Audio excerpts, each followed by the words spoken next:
Chairman साहब, मैंने सिर्फ एक मौजू पे बात करनी है और वो है इंसानियत। जो कुछ हुआ पिछले कुछ अरसे में और जिस तरह से ख़वातीन, मज़लूम लोग, बेगुनाह लोग, सबसे पहले तो मैं अब हमारे शहरी पाकिस्तान के और वो तमाम ख़वातीन, वो तमाम बुज़ुर्ग, वो तमाम बच्चे, उन सब के लिए मैं यहाँ पर आवाज़ उठाना चाहता हूँ कि जितने बेगुनाह लोग, जितने मज़लूम लोग हैं जो इस वक्त अपनों से दूर हैं, जो जेलों में हैं, उनको फिल फॉर इंसाफ दिया जाए। पहली मेरी डिमांड ये है कि उनको फिल फॉर इंसाफ दिया जाए कि वो अपनों के पास जा सकें और जितने बेगुनाह लोग हैं, जो कसूरवार हैं, उन पे कानून के मुताबिक इंसाफ होना चाहिए उनके साथ। लेकिन जो बेगुनाह लोग हैं, जो मजलूम लोग हैं, उनको फिल फॉर रिहा किया जाए। ये पहली डिमांड है।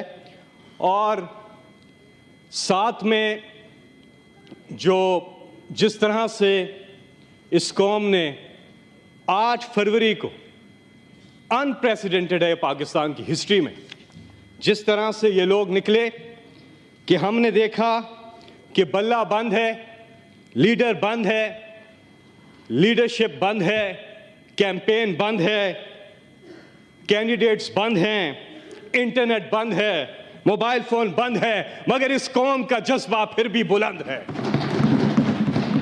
इस कौम ने जिस तरह से पाकिस्तान बनाने की तहरीक में कायदे आज़म मोहम्मद अली जिन्ना के साथ जो जज्बा दिखाया था, आज वो पाकिस्तान बचाने की तहरीक में वो जज्बा इमरान खान के साथ इस कौम ने दिखाया है 8 फरवरी को। Thank you ji. सर, मैं आप पब्लिक इंपॉर्टेंस पे कोई बात कर रहे हैं, वही कर रहा हूँ। कंक्लूड करें प्लीज। चेयरमैन साहब प्लीज, मैं बड़े अरसे के बाद बात कर रहा हूँ, आप प्लीज मुझे कंटिन्यू करने दीजिए। जी प्लीज, बाकी मेंबर ने भी बात करनी है। जिस तरह से इस कौम ने जो मैंडेट दिया है 8 फरवरी को इमरान खान को, उसके बाद एक चीज वाज़ेह है कि ये कौम चाहती है कि उनके हर दिल अजीज लीडर इमरान खान, उनको फौरी तौर पर रिहा किया जाए, इमरान खान को रिहा किया जाए और उनकी अहलिया को रिहा किया जाए कि कौम ने मैंडेट दे दिया। और हमारे बाकी साथी सेनेटर इजाज चौधरी, उनके लिए सर प्लीज प्रोटेक्शन ऑर्डर जारी करें। ये उनका आईनी हक है कि वो आएँ और यहाँ पर कमेटी की मीटिंग्स और हाउस की प्रोसीडिंग्स जो हैं वो अटेंड कर सकें। ये भी मेरा यहाँ से आपसे ये मुतालबा है। इमरान खान ने एक बात की और वो बात की फतेह मक्का की। देखें, हम सबको बहसियत कौम इस चीज़ पे सोचना होगा कि हमने पाकिस्तान को आगे लेके जाना है और इंसाफ जब तक हम कायम नहीं करते तब तक कोई भी माशरा तरक्की कर ही नहीं सकता, आगे बढ़ ही नहीं सकता। अल्लाह ताला हुक्म देता है कुरान पाक में कि ज़मीन पर इंसाफ कायम करो। अदल और इंसाफ सबसे बुनियादी चीज़ है। हमारी इकॉनमी कभी तरक्की नहीं कर सकती, हम आगे नहीं बढ़ सकते। फंडामेंटल जो पहली जो रिक्वायरमेंट है वो है इंसाफ। इंसाफ होगा तो बाकी चीज़ें होंगी। ये अल्लाह ताला का हुक्म है। हमारा मुल्क बहुत आगे जा सकता है। मैं 8 फरवरी की जो बात कर रहा हूं उसमें क्या हुआ, क्या अनप्रेसिडेंटेड था, पहले गौर करें कि हुआ क्या। ये कौम जाग गई है, इस कौम में शऊर आ गया है और वो आबादी 70% हमारी आबादी नौजवानों पर मुश्तमिल है। ये बहुत बड़ी पोटेंशियल है। 40 साल से कम उम्र के लोग 70% है। उन्होंने अपना फैसला दिया है, उन्होंने इस सिस्टम को ट्रस्ट किया है, उन्होंने कहा हाँ हम जमहूरियत पर यकीन रखते हैं और उन्होंने आके ये सारी पाबंदियों के बावजूद उन्होंने अपने राइट को एक्सरसाइज किया और एक फैसला दिया है। यकीन करें, इतना बड़ा पाकिस्तान के पास ये मौका है, इतना बड़ा ये मौका है पाकिस्तान के पास कि हमारी ये जो यूथ है जो 70% है, हमने इनको मौके देने हैं। और कोई शक नहीं कि पाकिस्तान तरक्की ना करे। ये वो यूथ है, हम शहरों की बात करते हैं, मैं गांव देहातों के नौजवानों की यूथ की बात करता हूं और मैं उन्हें खराज तहसीन पेश करता हूं जो हमारे गांव देहातों के जो नौजवान हैं और जो खवातीन हैं, दोनों को उनमें जो टैलेंट है, जो मुल्क को आगे ले जाने का जज्बा है, हमें अभी इसको ज़ाया नहीं करना है। बहुत बड़ा नादिर मौका है 8 फरवरी को जो हुआ। थैंक यू जी। लेकिन चेयरमैन साहब प्लीज डू नॉट, आप बीच में वो करते हैं तो आपने कोई डिस्कशन करनी है तो कॉलिंग अटेंशन मैं लेके आए, यही please। बात कर रहा हूं कि क्या आगे की हिकमत अमली क्या होनी कॉलिंग चाहिए। अटेंशन लेके आए, कोई मोशन लेके आए प्लीज। इससे मैं 10 महीने बाद बर्दाश्त नहीं हो रहा, इन्हें क्या हो गया ये। मैं इंसानियत पे बात कर रहा हूँ, इस तरह की बात करते हैं। नहीं, आप कोई मोशन लेके आए, आप कोई टूल्स लेके आए। मैंने बोला आपके बीच में, मैंने बिल्कुल नहीं बोला, मुझे बात करने दे। सेनेटर फैसल मैं साहब, एक बात, मैंने इनके बीच में नहीं बोला, ऐसी बीच में बोल रहे हैं। आखिरी 1 मिनट प्लीज। सर आप प्लीज मेरी बात आखिरी 1 मिनट मेरी बात सुन ले। मैं आखिरी बात कर, मैं अपनी बात खत्म कर रहा हूं। सर एक हम ये डेफिसिट, वो डेफिसिट, एक सबसे बड़ा डेफिसिट जिसका खात्मा बहुत ज्यादा जरूरी है, और वो डेफिसिट है ट्रस्ट डेफिसिट। क़यादत और कौम के बीच में ट्रस्ट डेफिसिट का खात्मा, ये सबसे जरूरी चीज है, और वो उन्होंने करके दिखाया 8 फरवरी को। उन्होंने कहा हाँ हम एतमाद करते हैं इस लीडर पर, और अगर मैंडेट चोरी करके कोई हुकूमत आती है तो ये ट्रस्ट डेफिसिट खत्म नहीं होगा और पाकिस्तान आगे नहीं जा सकता। जब आप मैंडेट का एहतराम करें, 17 सीटों वाले हुकूमत नहीं कर सकते हैं। हुकूमत उसने करनी है जिसने 180 सीटें ली हैं, और तहकीकात होनी चाहिए। फॉर्म 45 गवाही दे रहा है। सर सुने, ट्रस्ट डेफिसिट जब खत्म होगा क़यादत और अवाम के बीच में, तब पाकिस्तान आगे जाएगा। यहां पे इन्वेस्टमेंट आएगी, यहां पे लोग आएंगे। आपका ट्रस्ट फैक्टर बहुत ज्यादा जरूरी है। हमारे ओवरसीज नहीं इस मुल्क को चला देना है, इतना उन्होंने भेजना है। लेकिन जो जिसको वोट दे रहे हैं, जिसका मैंडेट है, उसको हुकूमत करने का हक हासिल होना चाहिए। मैं सर आखिर में ये बात करूंगा कि जो कुछ भी हुआ, एक चीज को जिंदा रखने के लिए आप अपनी पूरी कोशिश करें। जिंदगी तो खत्म हो जानी है एक दिन, सब ने चले जाना है। अल्लाह ताला की जात बाकी रहनी है, सब ने चला जाना है। दुनिया फानी है, इसके बाद की जिंदगी जो है बाकी रहनी है।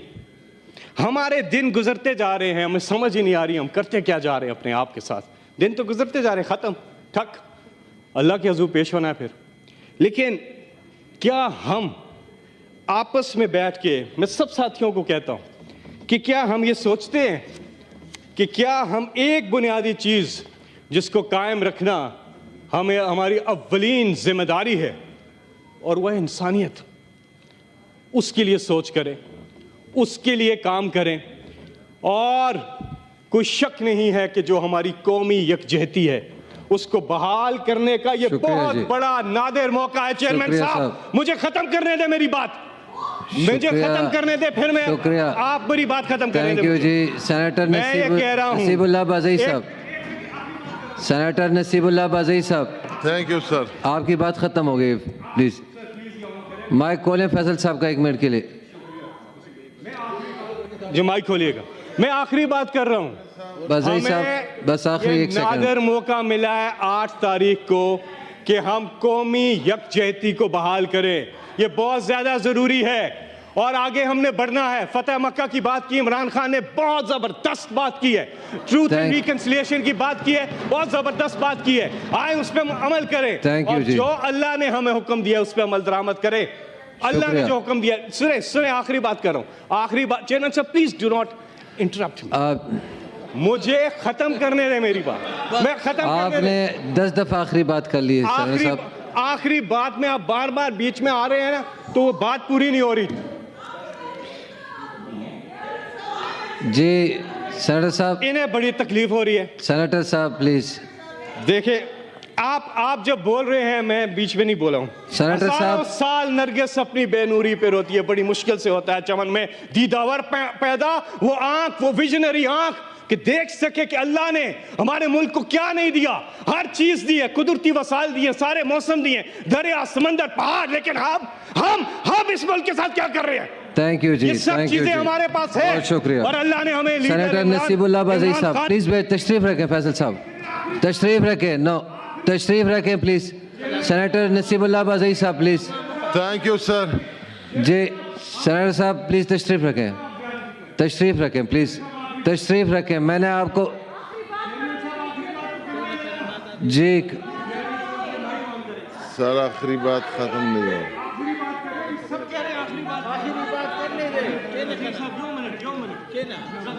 बाज़ई साहब माजरत जी बताएं। फैसल साहब आखिरी प्लीज। बज़ई साहब क्या नहीं फैसल साहब, बज़ई साहब क्या नहीं फैसल साहब सर मुझे ये बताएं, मुझे आप आखिरी बात क्यों नहीं कर रहे थे? जी करें प्लीज, आखिरी बात करें फैसल साहब प्लीज।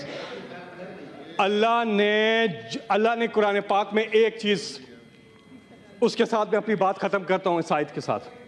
इसमें मैसेज और एक जगह नहीं है, मिसालें दे के अल्लाह ने बार बार कुरान मजीद में एक चीज बोली है कि जब वो इंसान के बारे में कहते हैं कि वो बीच दरिया के मौजों ने उसे आ घेरा और वो मुसीबत में था, यानी कि डूबने वाला था, उस वक्त उसने अल्लाह को पुकारा। और जब अल्लाह ने उसको खुशकी पे ले गया अल्लाह ताला और उसकी मुसीबत से उसको निकाल लिया, तो वह अल्लाह को भूल गया जैसे कि पहली दफ़ा याद ही नहीं किया था। अल्लाह कहते हैं दर हकीकत इंसान बड़ा नाशुक्रा है। आज पाकिस्तान का सबसे बड़ा प्रॉब्लम जो है, आज पाकिस्तान का सबसे बड़ा प्रॉब्लम यह है कि हम नाशुक्र क्यों हो चुके हैं। हमें अल्लाह ने जब सब कुछ दिया हुआ है, हम क्यों नहीं सोचते कि हम इतना फायदा उठा सकते हैं इन चीजों से। और मैं फिर कहूंगा कि हमारी सबसे बड़ी पोटेंशियल हमारी नौजवान आबादी है। हम तरक्की कर सकते हैं, आगे जा सकते हैं कि अगर हम अल्लाह की दी हुई नेमतों का शुक्र अदा करें और सही तरह से चले। कोई शक नहीं है मुश्किलात से निकलेगा पाकिस्तान अगर होगा अल्लाह पर ईमान, और इंशाअल्लाह ऐसा होगा। ये पाकिस्तान तरक्की कर सकता है। सिर्फ हमें जरूरत समर की है कि हम इस वक्त इस नादर मौके से भरपूर फायदा उठाएं। चेयरमैन साहब आखिरी बात करूंगा, उसके बाद मैं आपसे इजाजत चाहूंगा। ये सारे लोग मुझे बीच में अगर इंटरप्ट करते रहेंगे तो बात नहीं चलेगी। देखें, मैं जब आखिरी बात करें जी चेयरमैन साहब, फिक्र न करें चेयरमैन साहब ये क्या तरीका है? करें खैर बोले खत्म करें फैसल साहब प्लीज। फिक्र न करें, प्लीज आप चेयर को मुखातिब हो, आप खत्म करें प्लीज। बोले बात करें फैसल साहब प्लीज। बात करें परवाह न करें। बड़े अफसोस की बात है। जी सेनेटर साहब आप प्लीज इनको बोलने दें, प्लीज बोलने दें प्लीज। जिस तरह से जी आपकी बारी जिस है। तरह से इमरान खान ने अपनी पूरी जिंदगी, चाहे वो कोई भी फील्ड हो, उन्होंने इस कौम को मायूस नहीं किया, इसी तरह इस कौम ने भी 8 फरवरी को इमरान खान को मायूस नहीं किया। ये कौम खिराज तहसीन की मुस्तहिक है। अक्सर लोग कहते थे कि जैसी कौम वैसे गुनाह। नहीं, अंडर एस्टिमेट मत करें इनको। ये तो वो कौम बन गई है जो माशाल्लाह, ये हमारे पास बहुत बड़ा मौका है चेयरमैन साहब, बहुत बड़ा मौका है, हम इससे फ़ायदा उठाएं और हम लोगों के मैंडेट की कदर करें। जो जिन लोगों ने जिन्हें वोट दिया उनकी उस मैंडेट की कदर करें। This is the only way forward for Pakistan. यकीन करें पाकिस्तान को तरक्की करने से कोई नहीं रोक सकता। इस दुआ के साथ कि अल्लाह पाकिस्तान का हामी और नासिर हो, हम यकजा रहें, हम ये मुल्क बड़ा आगे जा सकता है और हम इंसाफ का निज़ाम कायम करें, जुल्म का खात्मा करें और हम एक चीज़ कर दें। जितने बेगुनाह लोग हैं, मैं आखिर में ये रिपीट करूंगा कि जितने बेगुनाह लोग हैं प्लीज़ उनके साथ फिल फॉर इंसाफ किया जाए। अल्लाह ताला को इंसाफ करने वाले लोग पसंद हैं। अल्लाह ताला इस चीज़ को पसंद करता है। कुरान मजीद में बार बार है इंसाफ कायम करें। यही एक डिमांड है आज। आपका बहुत बहुत शुक्रिया। Thank you ji.